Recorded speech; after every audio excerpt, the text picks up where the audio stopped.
السلام عليكم ورحمة الله تعالى وبركاته.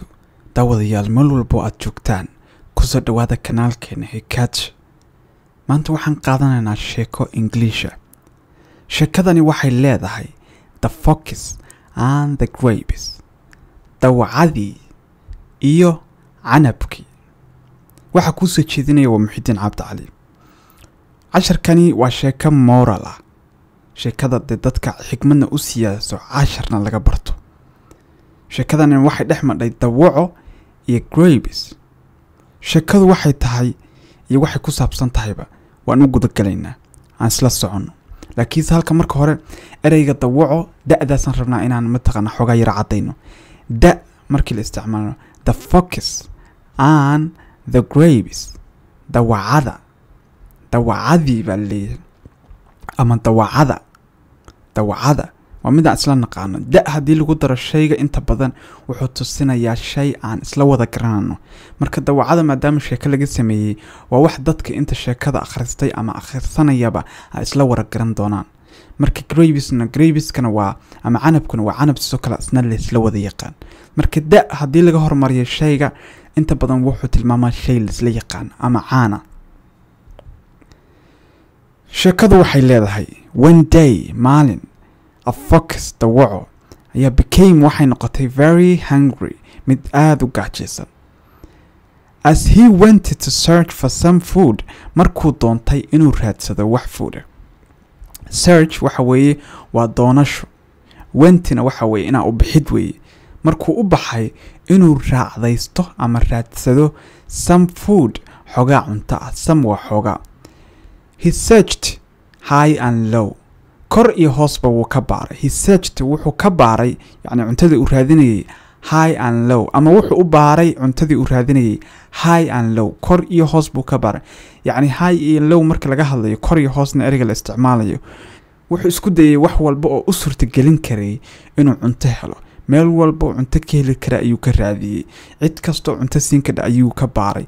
yani wax walba isku dayay si uu cunto u helo. marka high and low waxa laga wadaa kor iyo hoos. yani dadaal badan buu wuxuu ku bixiyay inuu cunto helo. but couldn't find, laakiinse muu heli karin baa lagu yidhi something, wax that he could eat oo cuni karo. markuu kor iyo hoos buu ka baaray laakiinse si kastaba yani ma uusan helin wuxuu cuni karo. finally ugu dambeyntii as his stomach, markii calooshiisu rumbled, ay bilowday yani inay cululuq mataqana calooshu markay gaajada ka badato waxay samaysaa cod hoose laakiinse yara awood badan oo mataqana qarqar ah. cululuq bay tiraahdaa calooshu, waa gaajo darteed. xidmihii baa saa isku jiiraya waxa weeye waa meesha waa lagu lagdamaya.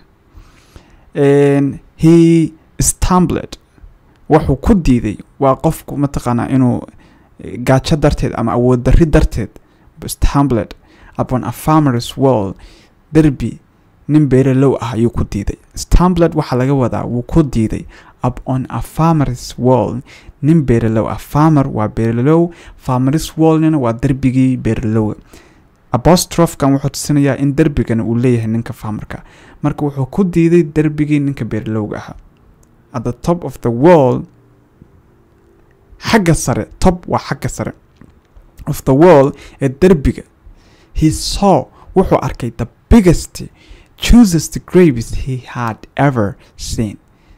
canabkii grapes waa canabkii ugu casiirka badnaa uguna weynaa ee uu weligiis arkay. canabkii ugu casiirka badnaa, choosest waa ugu casiirka badnaa, biggestna waa ugu weynaa. he had ever seen ee uu weligiis arkay. they had rich purple color benefsaj, carabiga benefsaj baa lagu yidhahdaa laakiin Soomaali ma aqaan colorka purple wax lagu yidhahdo. color ama midab purple ah oo tikh ah. rich halkan waxa laga wadaa tikh ah ayuu lahaa canabkaasi. telling the fox, wuxuuna u sheegay macnaha colorkani tikhda ah wuxuu u sheegayaa dawacada. telling the fox, dawacada wuxuu u sheegayaa they were ready to be eaten, in canabku uu diyaar u ahaa in la cuno. ready waxa laga wadaa waa wax diyaar ah. I'm ready, waxaan ahay diyaar. were ready, waxay ahaayeen mid diyaar u ah to be eaten, in la cuno. to reach the grapes, si uu canabku u gaaro. reach waa gaarid. to reach the grapes si uu canabka u gaaro. The fox dawacadu had to jump high in the air. dawacadu waa inay boodaa kor u boodaa, high waa inay sare u boodaa, hawadana martaa macnaa dee derbi baa ka sokeeya, waa inay derbiga hawada ka martaa. marka the fox dawacadu had to jump waa inay u boodaa high in the air, hawadaas sare waa inay u boodaa. As he jumped, markii uu booday, he opened, wuxuu furay his mouth, afkiisii, to catch si uu u qabsado, his mouth, afkiisii, to catch si uu u qabsado the grapes, canabka. But he missed, laakiinse wuu la waayey. macnaa derbiga markuu saa uga soo booday, afkiisiina furay si uu mataqaana canabka u goosto oo afka ugu goosto, wuu la waayey, mataqaana gees buu ka maray. The fox dawacdii tried again. dawacadii mar labaad ama mar kale ayay isku dayday. again waa mar kale, triedna waa isku dayay weeye, waxay ka timid erey ah try oo isku day ah. the fox dawacadu tried waxay isku dayday again mar labaad, but laakiinse missed yet again, haddana mar kale ayay bay la weyday, haddana mar kale ayay la weyday. He tried a few more times. He tried wuxuu isku dayay a few more times, marar kale oo badan oo ama dhowr ah. But he tried wuxuu isku dayay a few more times, marar kale oo badan ama marar kale oo dhowr ah.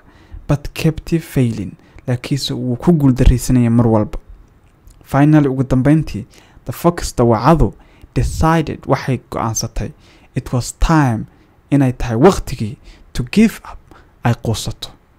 dawacadii waxay go'aansatay inay tahay waqtigii ay yacni dee iska dhaafto waxaan canabka, sababtoo way goysan kari weyday, and go home, gurigeediina ay aado. While he walked away, kolkii uu sii baxayay ama sii tegayay ama sii socday, he muttered, waxa uu ku gunuunacay. muttered waxa weeye waa ku gunuunacid, mataqaana waa qofku inuu hoos u hadlo asagoo weliba yacni cabasho muujinayo. I'm sure, muxuu ku gunuunacay? I'm sure, waan huba. I'm sure, ama hubaashi, the grapes were sour anyway. canabyadu waxay ahaayeen kuwa dhanaana. markii hore wuxuu lahaa choosest grapes he had ever seen. canabyadii ugu casiirka badnaa yacni oo tusinaya dee macaankooda iyo waxa weeye dee canabna waa taqaana waa shay macaan. marka ugu dambeyntii maadaama uu goosan kari waayey, wuu quustay, gurigiisiibu iska aaday. markuu sii socdayna wuxuu yidhi, wuxuu ku gunuunacay, he muttered wuxuu ku gunuunacay, I am sure the grapes was sour anyway. si kastaba ha ahaatee, hubaashii canabyadu waxay ahaayeen kuwa dhanaana. sour waa dhanaan, anywayna si kastaba ha ahaatee weeye. I'm sure waa hubaa weeye, I am sure waan hubaa, ama hubaashii, the grapesna waa canabyadii. okay, marka sheekada moralka ama xigmadda ama cashirka laga baranayo waxa weeye, never despise, weligaa ha quudsan. despise waa quudsasho ama inaad shay xaqidhid. never despise, weligaa ha quudsan ama ha xaqidhin what we can't have, waxa aynu hanan karin ama haysan karin ama lahaan karin. nothing comes easy, waxba comes easy, fudayd kuma imaadaan. waxba bilaash iyo fudayd iyo waxa weeye dadaal la'aan kuma imaadaan. sheekada moralkeeda waxa weeye, wax walbo aragtid waxaa jira awood iyo tamar iyo hanti iyo maskax lagu bixiyey si loo helo. soo daraadeed ha dhihin wax qof haysto, war waxaas waa fudud yihiin, waa qaban karaa. yacni waa jiraan dadka maskaxdiisa saasay iskula hadasha. waxaa jira wax la yihahda intuitive thoughts, wax qofku iskula hadlo ama awood rabaaniya oo qofku ilaahay ku rakibay oo dadka u sheegta ama waxyaabaha u sahasha. waxbay ku fududaynaysaa, walow xataa waxaas aad qaban karaysid, haddana waxay ku tusaysaa inay kuu fudud yihiin adigoo wax yara si degdeg ah ku samayn karid. cashirka intaas kusoo gabagabaynaya, waxaan rajeynayaa inaad wax ka faa'iideen. haddaa kanaalku cusub tahay kusoo biir, haddaa hole noola joogtay commentiga iyo shareta iyo like-ta nala gees marin.